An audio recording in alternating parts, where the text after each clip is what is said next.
So today I went and got hay and got my alfalfa, and then I went and got some oat hay, as you can see right here. I put it in the back of my pickup truck. Well, it got stuck on the ball in the back of the truck and I couldn't get it out.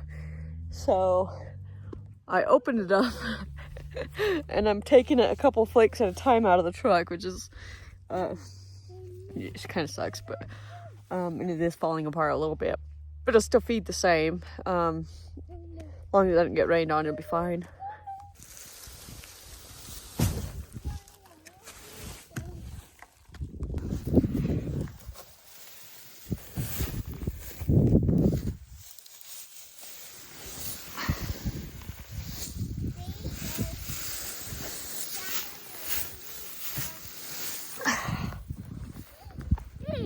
As you can see, it is kind of a pain.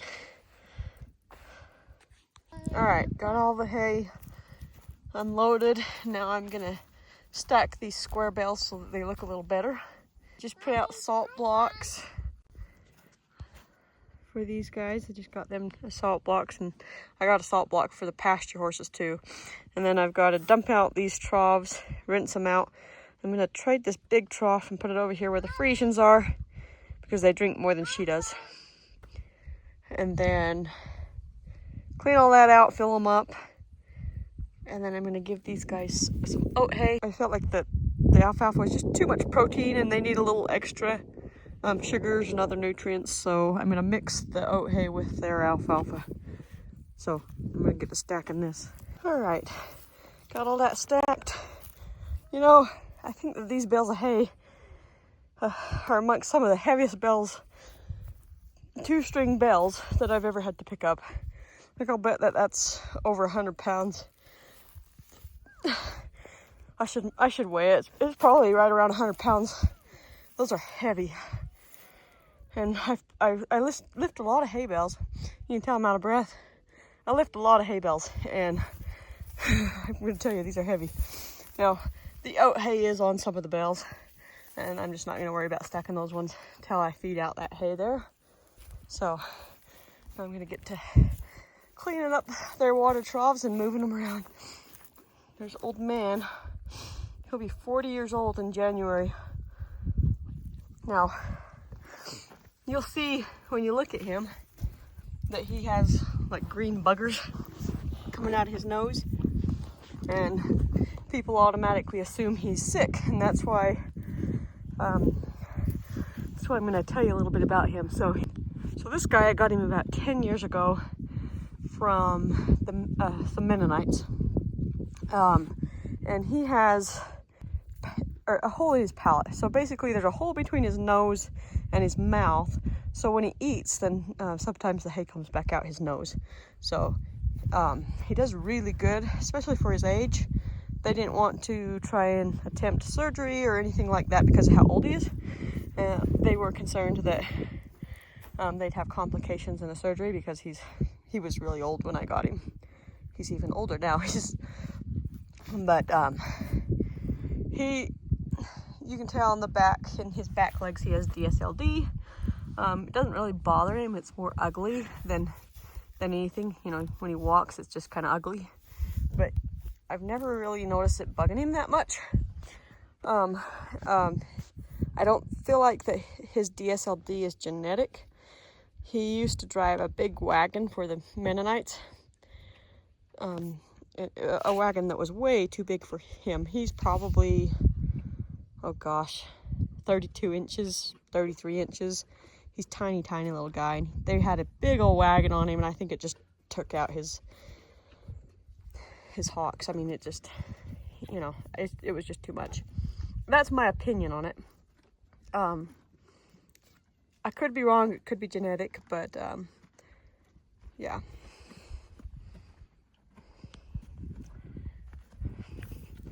He's a pretty cute little guy, though. All right, got the first one cleaned and filling up, and I think Mrs. Eva here is pretty excited about that.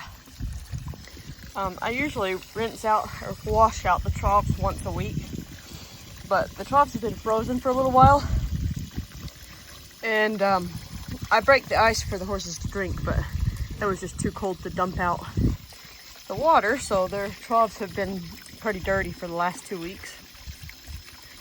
So they're excited for some fresh, clean water. I really should invest in a solar water heater for this. There's no power over right here, so I couldn't plug in a water heater, but it might be worth getting a solar powered water thaw for that. All right, we got all these troughs cleaned and filled up, and we also made a big old mess in the process, but hopefully it'll dry out and be all right. What you think, sis? She's like, I'm having a nap. It's nice and warm for once. It's like 61 degrees out here, and it's been pretty brutal, so she's enjoying sunbathing.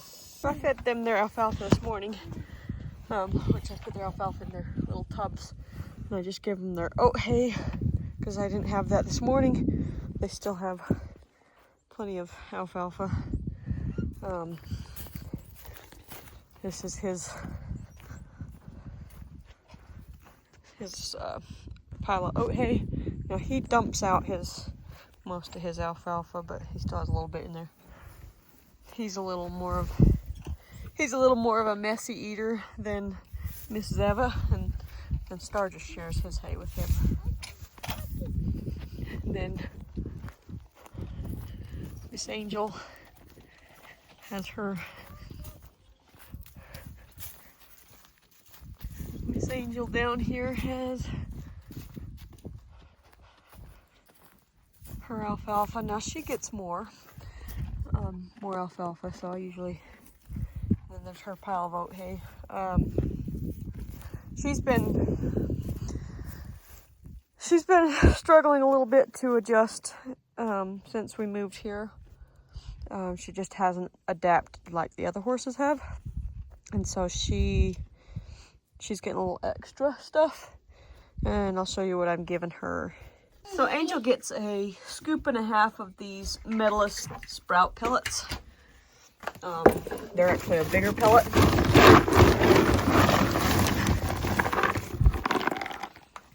Pretty decent sized pellet.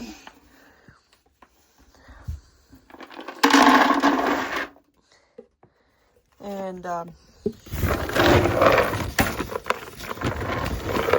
just put her supplements right on top of her grain.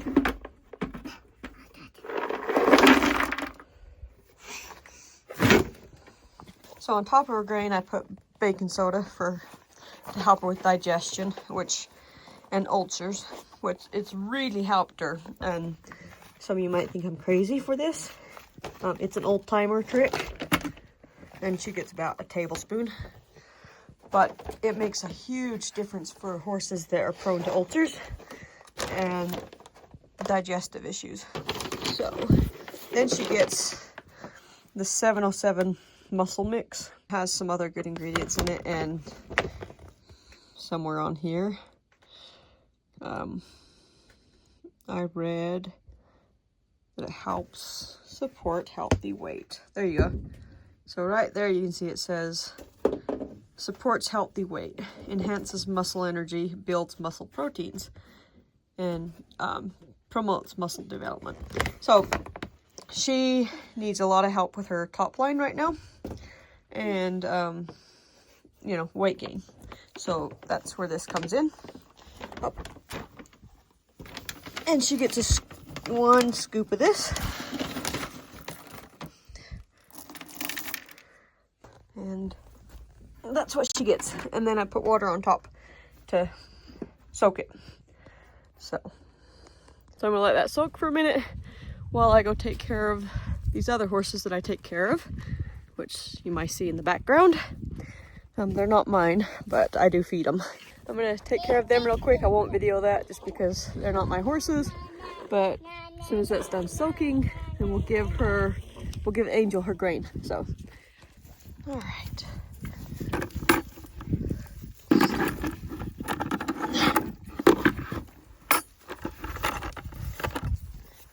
So there's her grain.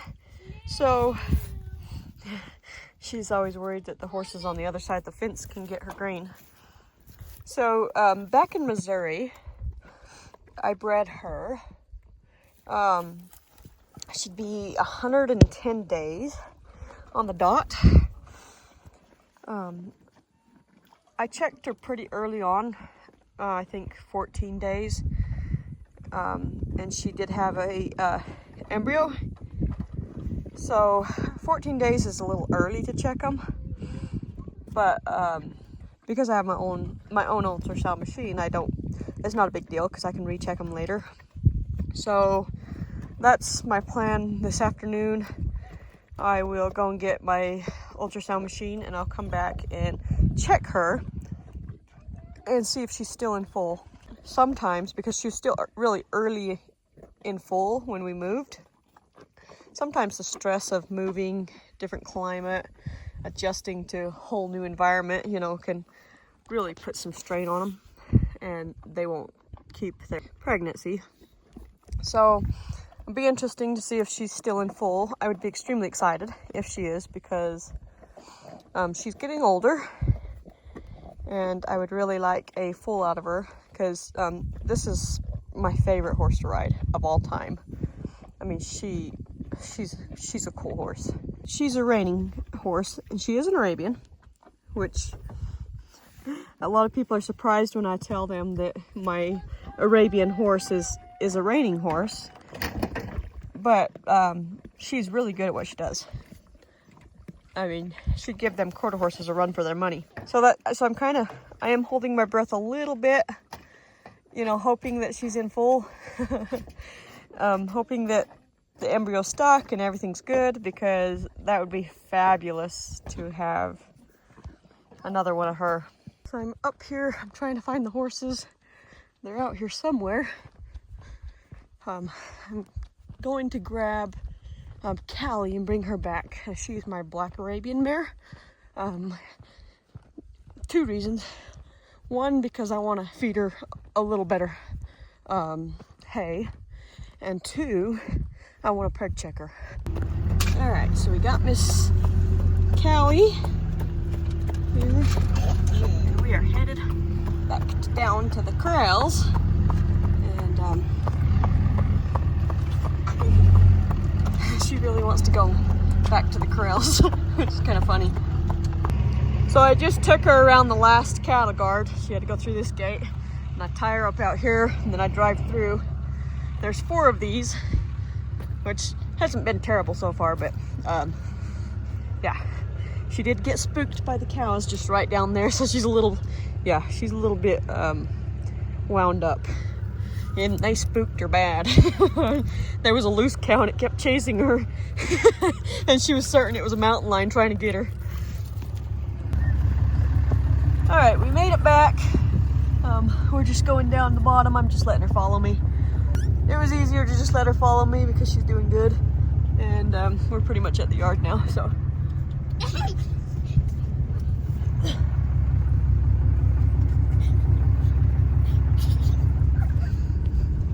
So yesterday it got really late. I got Callie back here at the yard, but by the time we got back here it was dark, so I didn't end up preg checking last night, so I'm gonna do that today. But first I've got to put some toothpaste on Callie's cercoid. I've been trying really hard to get rid of it, and it went down quite a bit since I've been putting the toothpaste on, so I'm gonna continue to do that. I'll kind of show you how much it went down when I get over there, but it's gone down a lot. So okay, so here it is. And easy. She doesn't like me touching it, so she gets a little irritated. But this used to be clear out here. I mean, it was huge. And now it's pretty much dried up around here. And I've got one. Oh, she really doesn't like me messing with it. I've got one spot in the middle that's still really raw. And anyway, I'm gonna put this on real quick and then. All right. So that's what it looks like after I put the toothpaste on. Now, obviously, I put the toothpaste a little further out than it actually needs to go, just to be on the safe side, but yeah. Oh, I can't wait for it to go clear away. All right, so I'm just getting everything set up here to preg check. Right now, I'm kind of just using a very redneck setup. So it's just this gate and another panel.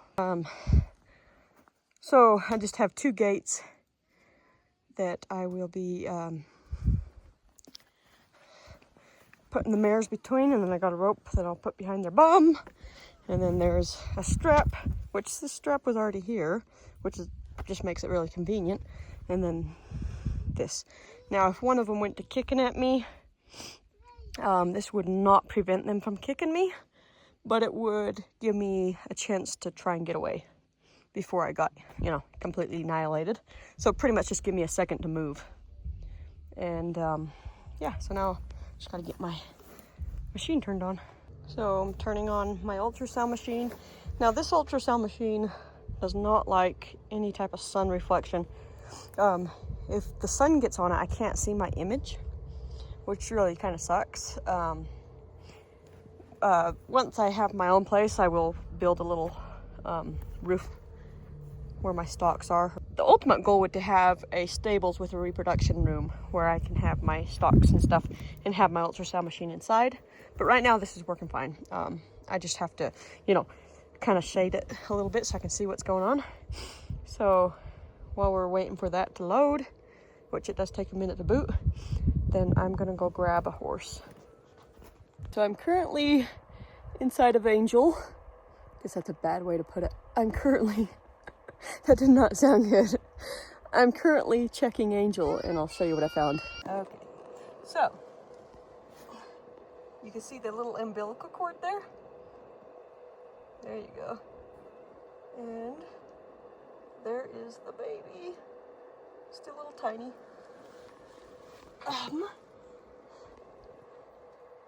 There we go. I'm having a hard time getting clear in there just because I don't have a good stalk, and she keeps moving forward. But there, kind of. But you can see the baby. There's definitely a baby in there. So exciting. So, hope. My videoing's bad. Okay. Anyway, it's hard to see what I'm seeing because I can't quite get my arm clear up in there. Not without getting in harm's way. But there's our baby. Right there. It's in the perfect position to gender check it. So I'm gonna put the phone down and I'm gonna try to get in a little deeper.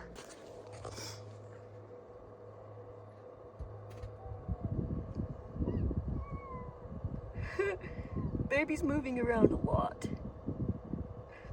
That's kind of funny. I'm just trying to I can't quite get a good enough image to check the gender because what I'm assuming is a boy. But I can't quite get a good enough image to tell for sure, but it looks like a boy. So, I am looking at Callie, and she is open. I do need to take note of a couple cysts that she has, but other than that, she looks fabulous. So I'm super excited. You know, Angel was in full and everything looked good. Baby was active. Yeah, looked great. Miss Callie was empty. I didn't really expect her to be in full, but I needed to check her anyways just to make sure. That's it for this video, and thank you guys for coming along. And if you like this video or you like this type of content, go ahead and like this video and hit the subscribe button. Good Lord, I can't say that. Subscribe.